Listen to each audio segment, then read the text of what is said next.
Good evening. This is Maestro Bertello with the Dawn of War 2 Retribution Elite Modcast. Today we have a 3v3 on Garvus Ice Gate, and our first player today is Kain, playing as the Plague Champion. The Plague Champion starts off with a damage over time bolter. He can switch out to get some melee weapons. He can also repair, support vehicles. He heals with Mucus Discharge as well as Nurgle Worship. His first teammate is Max Power. I guess they might have been streaming. Max Power is playing as the Force Commander, as he pretty much always does. This is a tanky melee hero. He's got a cape, a bolt pistol, a chainsword. He can switch out those weapons. He can disrupt melee units with Battlecry, and he can tie things up and also buff them with Battlecry. That's mostly what he does. Next up, we've got Commissar Sebastian Yarrick playing as the Commissar Lord. The Commissar Lord, slightly tanky. He does get a free energy shield, but it's the worst energy shield in the game. We've got a triple guardsman build from Yarrick as well, which actually can kind of synergize well with the Commissar Lord's ability to execute them to make them fight harder. On the other team, right here, we've got PhatE playing as his signature Warboss. Definitely one of the better Warboss players around these days. The Warboss is another tanky melee hero. He can be knocked down and suppressed, but he also walks right through cover. He's really, really tough. He's also got some great engagement winner globals like user choppers and hard boys. Right there, he's tossing a guardsman aside. Next up, we got Fear coming to join us in this battle right here. He is playing as the Grey Knight Bro Captain. The Bro Captain is yet another tanky melee hero. He is wearing Terminator armor, so he cannot be knocked down or suppressed. And he's got a very big, heavy force sword, and the way he swings it is so deliberate, like it's heavy even for him. He's not really that good at countering melee early on, but he's still pretty tanky, can tie things up and soak up a lot of damage. And he's definitely got some more interesting abilities up his sleeve. He's not quite as one-dimensional as, well, maybe that's not quite fair, but I feel like he's got more tricks up his sleeve than most of the other tanky melee heroes. And then finally, we've got Albibak playing as the Lord General. The Lord General is the only hero who is a squad. He starts out with a bolter, which he holds in his bionic arm, and he's got a bunch of war gears, every single one of which has an ability for supporting his guardsmen, as well as whatever Imperial Guard troops you have, buffing them. Yeah, just buffing them in many different ways. So it looks like Red Team actually pushed back a bit on top, and I think in part because Fear moved down to the bottom, although, I mean, that being said, it's mostly just, let's see, Kain is here. What about, yeah, Max Power's not even really here that much, or, yeah, he is actually. So I'll Be Back did kind of get doubled, and that explains why he's kind of getting pushed back, and unfortunately that means he lost the power for his team. He is having to face down a lot of range fire. We've got a Plague Champion with a double Chaos Space Marine build. This is something that's particularly done with Plague Champ players because of the way they get another ranged unit in the form of their Plague Champion, as well as the kind of the defensive wall you get with Nurgle Worship healing them behind cover. It can be pretty tough to deal with and difficult to break. Commissar Yarrick actually has double Flamer Guardsmen. That's really surprising. And I know Commissar Yarrick, and I know he likes to get Flamer Guardsmen, but I still think it's kind of surprising for him to get two of them. I would think one is normally good enough for the purposes that you would actually want Flamer Guardsmen. And then after that, like, usually I'd figured you'd still want two regular non-Flamer Guardsmen so that they can have full range. But they're getting absolutely murdered, and one Guardsman squad might even go down if he focus fires the one that has not too many hit points, and it does in fact go down. So Yarrick actually loses one of those guardsman squads, and again, he was getting doubled as well, getting hit by triple grenade launcher stormtroopers. That's a huge amount of damage to deal with. And then he also had a bunch of orc shooters, triple shooters in fact. Look at PhatE's build. He's got triple shooters, he's also got a Luda, and of course he's got sluggers, and I think he was even using his sluggers in range stance to do area of effect damage with their burners to those guardsmen. So Red Team looking pretty strong in this bottom lane, but I mean, we've got Fear helping to double this bottom lane, but that also means the Red Team is not being that strong up top, where the Blue Team has actually managed to steal and node their natural power farm. Commissar Flare goes down already, which is kind of a testament to just how much, how many guardsmen Yarrick has lost already, that he very quickly built 75 red to use a Commissar flare, and he's actually using it. And I mean, he's going to kind of need it against triple shooter boys. And he actually, I don't know if he only lost his non-flamer guardsman squad, but now he's only got double flamer guardsmen. He's in a lane against orcs, so I mean, he doesn't necessarily need the plasma until, well, maybe really late in the game, although by the time he has to deal with knobs, he may just get castricans for that purpose. But Max Power is actually making a lane switch. In fact, all of the players are pretty much making a lane switch. Max Power and Commissar Yarrick now fighting in the bottom lane, and we actually have a full contested power farm for the red team because they don't, I guess because they don't have their natural power on top. Guardsmen moving forward, being buffed by something, perhaps Battle Cry, perhaps, I don't know, but they're being buffed by something. They've got yellow circles. Where is the Force Commander? The Force Commander is not even there, so they're being buffed by something. Commissar actually goes down, but I'm sure we'll see a quick revive from Max Power. And now that both the Space Marines as well as the Guardsmen are just pushing up here, and they're probably going to win here, but Max Power's got his scouts exposed up front. That being said, if they push into that orc shooter blob with the guardsmen as well as especially the tax, they should be able to overwhelm it with the flames, but now they're getting pushed back by all the grenade launchers that were raining in there. Those grenades are actually coming in over the wall, which is definitely something you can do with grenade launchers, and particularly the Stormtrooper grenade launchers, which travel quite a bit faster than the heretic grenades. Commissar Lord possibly going to go down again. I feel like he's a little overextended, but man, look at this. This is the red team now tripling this bottom lane, being so incredibly oppressive. Albibak coming around, stomping through the walls with his Sentinel, and to get that flank, a very, very nice play. And now I guess they're going to get a full bash right here. Not that there's actually, well, I mean, there's, yeah, two generators, the node. They still don't even have their natural power. For whatever reason, they're just deciding that tripling Yarrick is more important right now than taking the top lane with the VP. They're actually losing in VPs, and I'm not actually sure that they have the tech advantage either.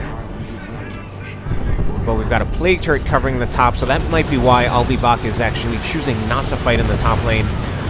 Turrets can be pretty tough to deal with. They're very powerful, particularly in Tier 1, and I think also particularly against Imperial Guard. We've got Fear with these triple grenade launcher Stormtroopers. He hasn't actually chosen to buy any other squads, and he doesn't even have sergeants on them. So these grenade launcher Stormtroopers are pretty brittle. They're pretty fragile.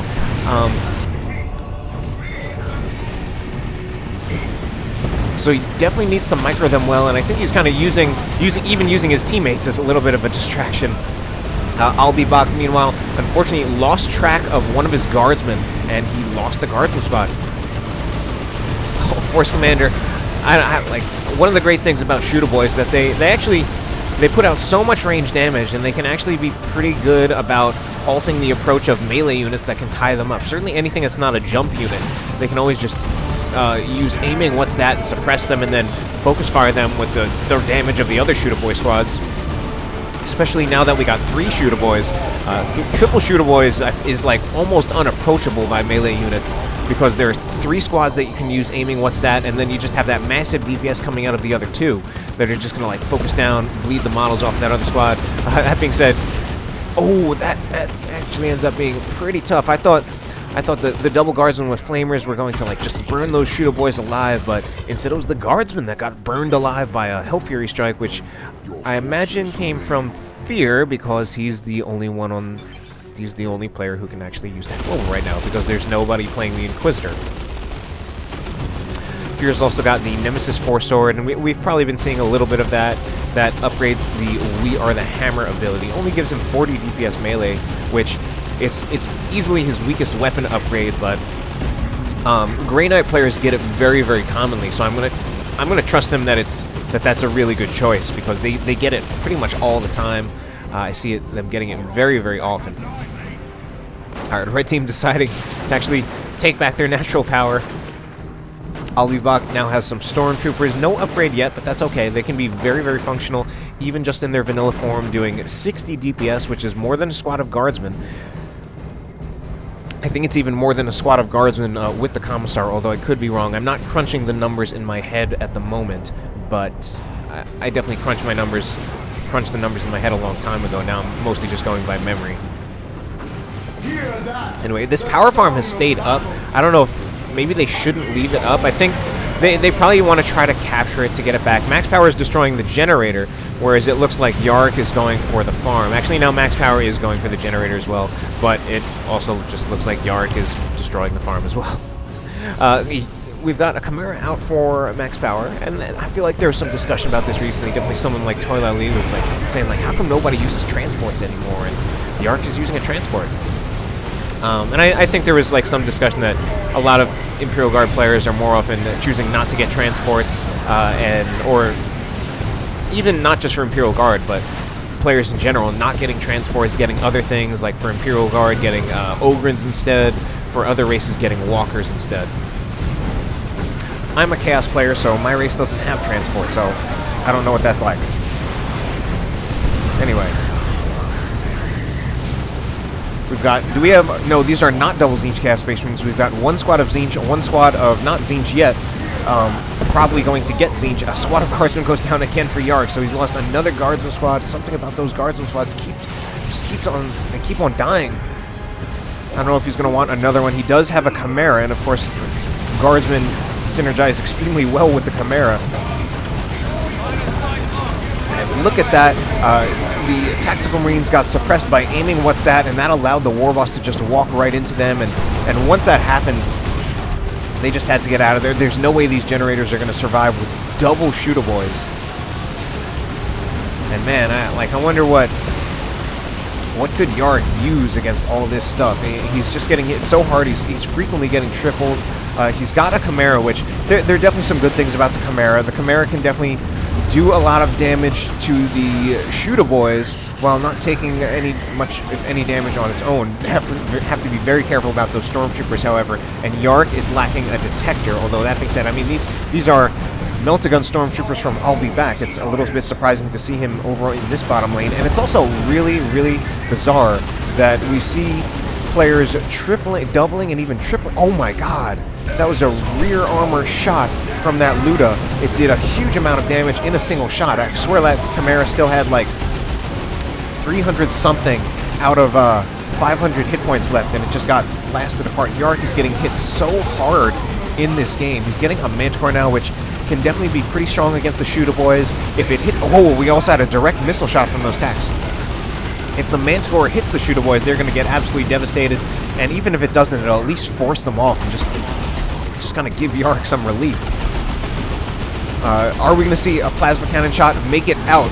Plasma Cannon shot gets out before one of the models dies and stops the Plasma Cannon from shooting.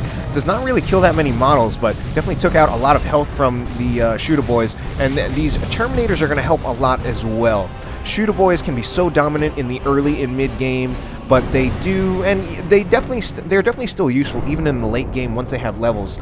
But there are certain kinds of squads and units that they are not good against, mainly super heavy infantry squads, which of course you don't really see until late in the game. They're okay against Ogrins just because they can suppress the Ogrins and prevent the Ogrins from getting in, but something like Terminators, which can't be suppressed and which also do a lot of range damage, the Shootaboys are not going to be that great against.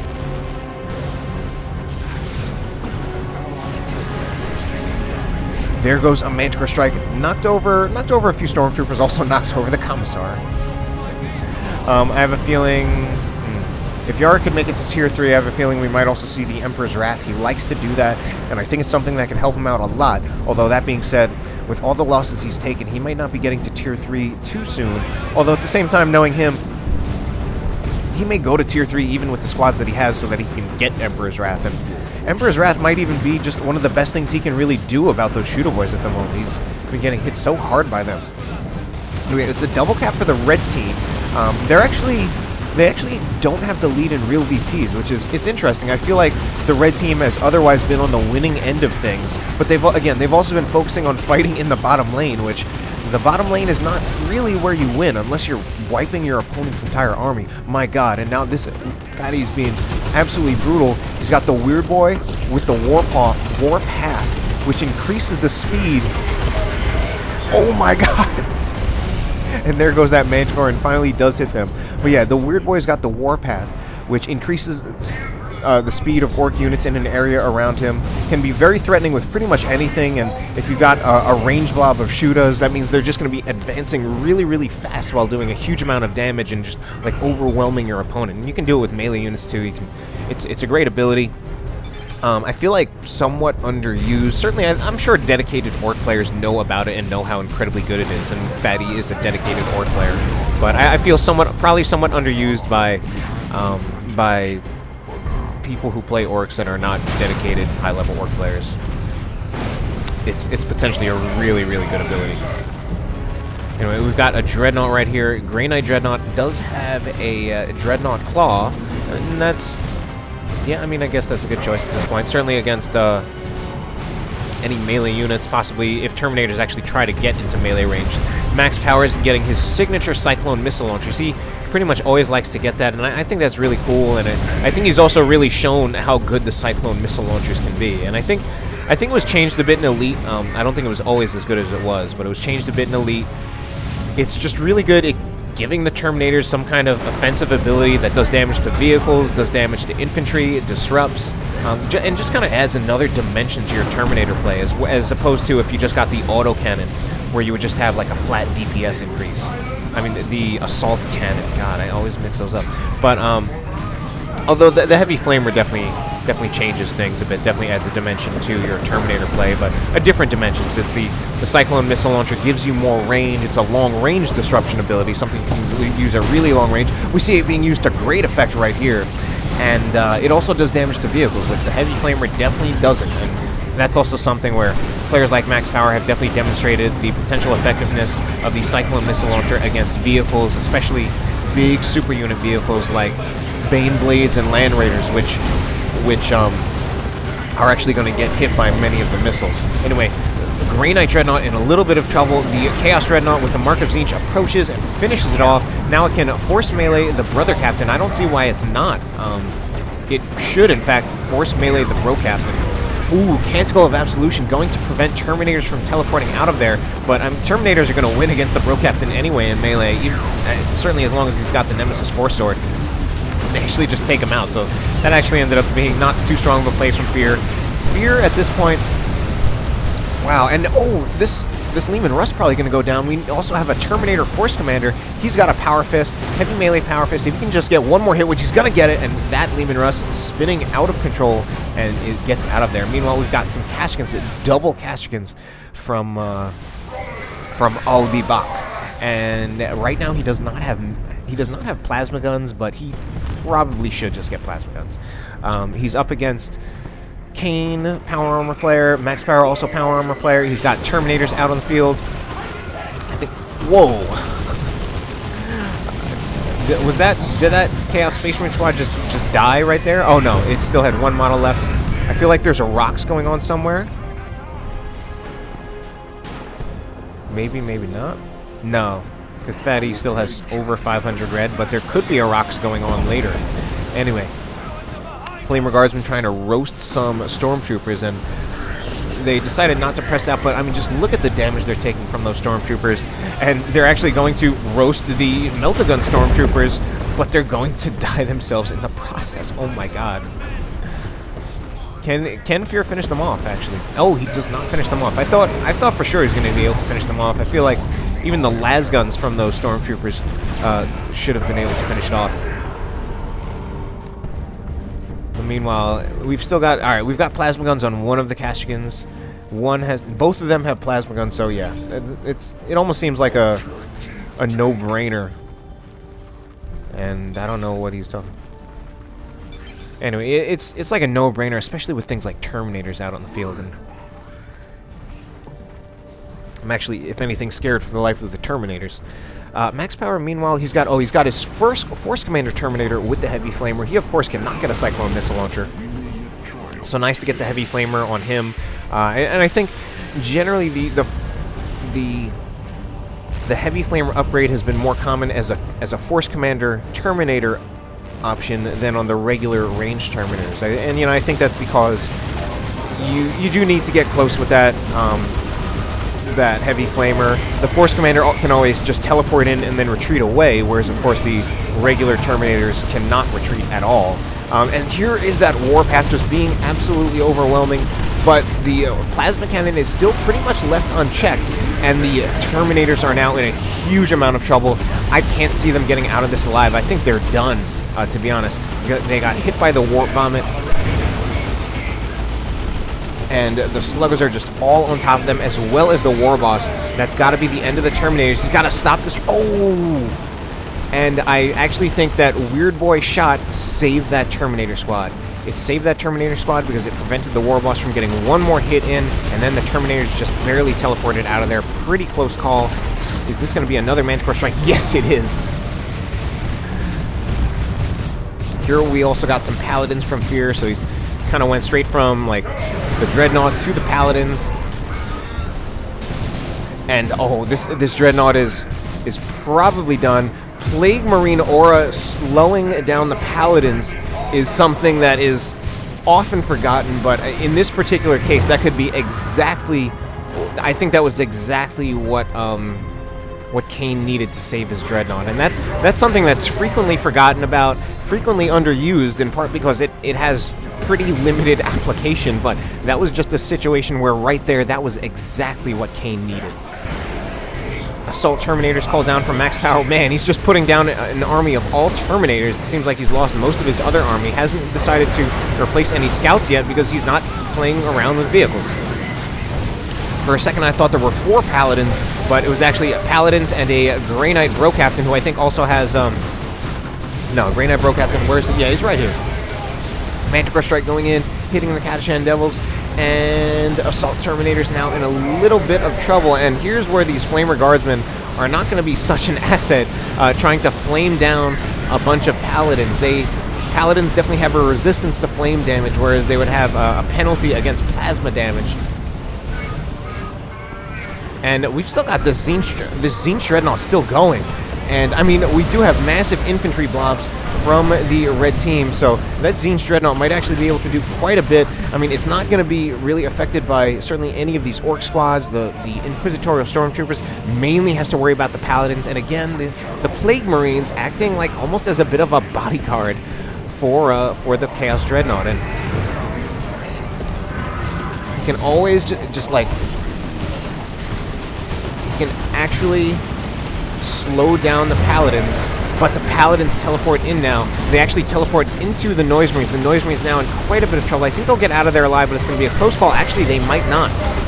Pretty close call, and another Manticore Strike goes in. And I also hear the sound of a Baneblade, and not only do I hear the sound of a Baneblade, but let's take a look at this. Here is Commissar Yarrick's Baneblade doing a powerful Demolisher Cannon shot, scaring off those Inquisitorial Stormtroopers, and then finally, we've also got Albi Box Baneblade. Let's check up on this Chaos Dreadnought. It was looking like it was in dire straits the last time I saw it before I went to look at Baneblades, but I think managed to get some great Unclean One support. Will we see, what are we going to see here? I was wondering if we might see a Vomit from the Great Unclean One, which could be very good against the Shooter Boys and the Sluggers, however. The Great Unclean One's energy is not full, so it may have already used that ability. It's hard to tell what ability it has used. Anyway, Baneblade versus Baneblade action, but the one on top has some more support. It's got a looted tank for some extra AV damage, the Terminators as well. And, oh, there's another Demolisher Cannon shot on top of the Terminators. Does some pretty good damage to them. And here we go with more Manticore Strikes, as well as on top of some Commissar Mines, doing a lot of damage to this Baneblade right here. I think this Baneblade might be in a ton of trouble. It might be somewhat snared, although I don't know, it's hard to tell. It looks like it's just going as slow as ever, but definitely if it got like... if some mines were detonated underneath it, then it could potentially be snared. It looks like this Baneblade is moving forward even faster. If this thing had a Demolisher Cannon ready, it can really demolish all those Stormtroopers standing by. It's demolishing them even without the Demolisher Cannon. If it also has a Demolisher Cannon shot, that could be really, really devastating. But no Demolisher. There's the Demolisher Cannon. That's going to be terrible. It goes in. Blue team now pushing forward really, really hard. Sending in the Cyclone missile launchers. Look at the range of those Cyclone missile launchers. That's part of what is really good about them. Just look at that range. Grey Knight Terminators teleporting to get out of there. This Baneblade is done. Wow, amazing. And even the Kashrikins now. Kashrikins possibly going to get... Wow, they just got instantly wiped right there.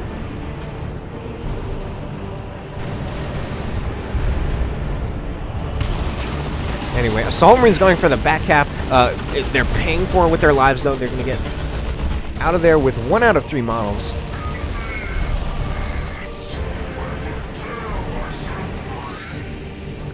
But red team now, let's see. Well, blue team pushed forward a lot, and they definitely achieved a lot in that push. Although, at the same time, it does look like they've lost a lot of squads. Max Power lost one of his he lost the Assault Terminators. He still got his Range Terminators, as well as his Terminator Force Command. That's interesting.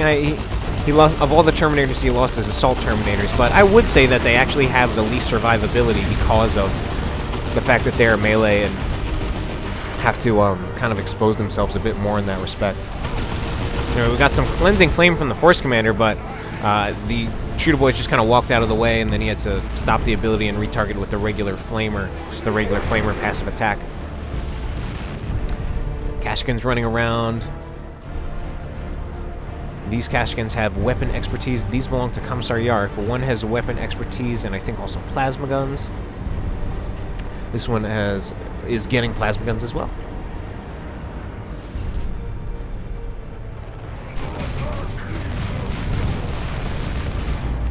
Got the Warboss going in, actually switching out the cyborg implants for the spiky armor, which is actually very curious. That seems counterintuitive. Normally, the cyborg implants I would imagine would scale better because they're better against elite melee squads as a melee counter. Although PhatE may just be getting this for the health regeneration and for giving the Warboss some staying power. This Great Unclean One is done. I don't know what he's doing in here against Terminators, but there is an Imperial Abyss. Actually does not get much at all. The Great Unclean One is down. Just went down really, really quickly. He was just kind of exposed, and Kain is immediately replacing it with a new Great Unclean One. Warboss goes down, but man, I don't know what that Great Unclean One was doing there. He just in against just way more than he could handle. Two squads of Paladins and 1 squad of Grey Knight Terminators. And I'm actually amazed with the way Kain is actually keeping this Chaos Dreadnought alive and in play. It can be pretty hard to keep a Chaos Dreadnought alive in Tier 3, particularly against things like Terminators. Or really any kind of elite heavy melee squad, so really Paladins rather than Terminators, but Paladins are Terminators. Red team now with the double cap. They don't have a whole lot of VPs left to spare, so we need to get this Force Commander to stop doing what he's doing, but he can just kind of stand there on the point and just capture it right under fire. He's taking a lot of damage from the Shooter Boys, and actually it looks like he will not be able to capture the point.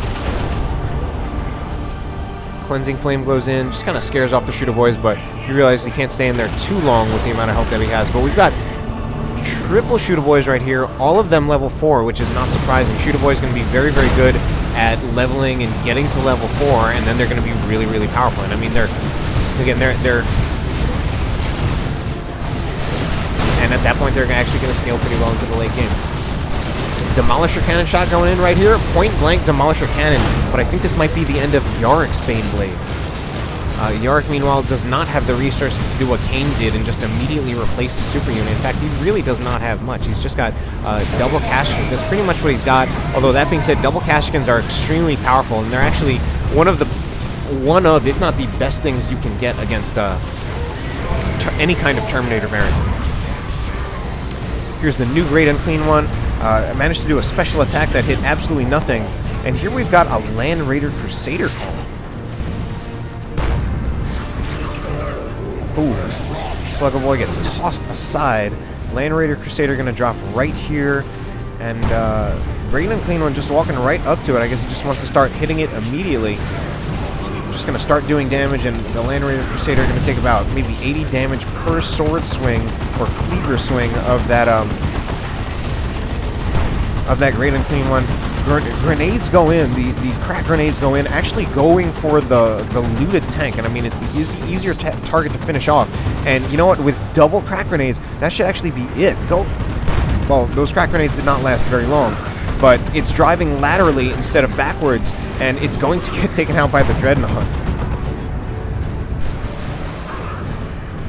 And this Dreadnought being kept alive for the high AV damage it can do. And it's at level 3, nearly level 4, which is very well played with this Chaos Dreadnought. Here is a Rocks, and we do not have some fast enough reactions. Well, I mean, they ultimately did react and didn't lose too much. In fact, they lost very little. Does buy them some time. And PhatE is now buying a battle wagon.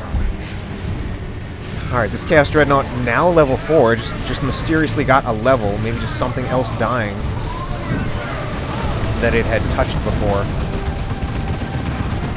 And the Plague Champion, oh no, these are Plague Marines going for the point. They're going to need to probably get out of there, maybe shoot off one missile. Where even are those Plague Marines?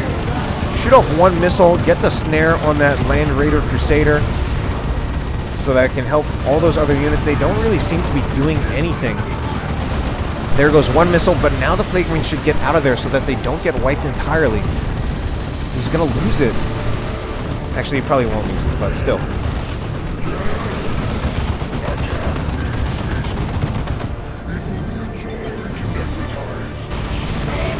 Alright, meanwhile, we've got a Land Raider Redeemer over here, but Land Raider Redeemer, not as much of a combat vehicle, despite all of the flames and the assault cannon going off. It's actually getting absolutely murdered by the Paladins right now. Double Paladins are destroying this this Land Raider Redeemer. We've got a Manticore Strike to go in to try to help it a little bit, but the Paladins just keep moving forward. You know what? I don't see this Land Raider Redeemer actually getting out of here alive, just being chased down by the Paladins. I mean, some Terminators or some Paladins might die in the process, but man, that Redeemer did not last that long.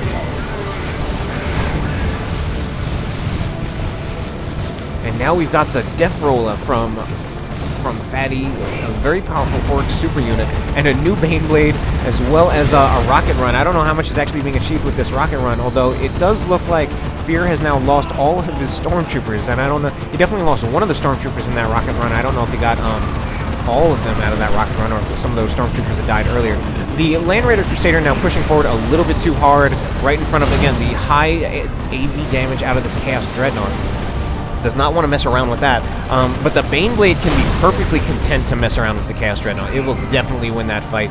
Whoa, I didn't even realize just how far the VPs are in favor of the blue team. 183-2, but it's the blue team with the double cap and actually soon to be the triple. Here must have been some other kind of nuke or something, because we got Tax nearly dead at 11 hit points, and we've got some Chaos Terminators, but I feel like this range battle is not going in favor of the blue team.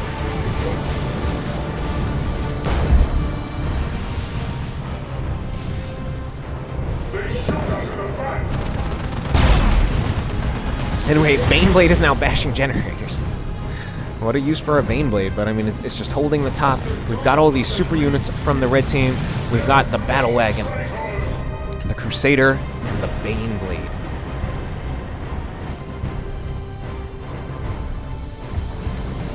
Red team, I think now at this point just going to hold, and although blue team has the lead of 100 in real VPs, they actually really don't have that much time with a triple cap on the red team's hands, and they've really just got to push back out there. Max Power does not even have that much to push back out with. His Force Commander is dead on the floor. I imagine he's waiting for both Requisition as well as the... Yeah, he's basically just waiting until he can buy it back. But, you know what? The time is really, really ticking for the blue team. Commissar Lord is dead, although I don't know what he's going to do. We do have double Manticores. Double Manticores could actually be very, very good for taking out something like this Land Raider Crusader. Man, I don't think the blue team has time to do this. I think the Crusader is going to go down, but again, I don't think they have enough time. And this Dreadnought, I think, is on its last legs, going for the Crusader. I don't know. All right, the Crusader's definitely going down, but that's it. They aren't able to get they just aren't able to get the VPs back in time.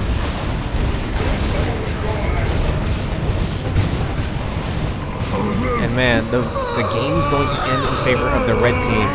And you know, whenever Great Unclean Ones die, I always want to see them explode and then kill something, but it takes him so long to die that it just doesn't happen. So, pretty crazy game. Red team takes it with only 2 VPs left. Man. Alright, hope you enjoyed the cast. Have a good night.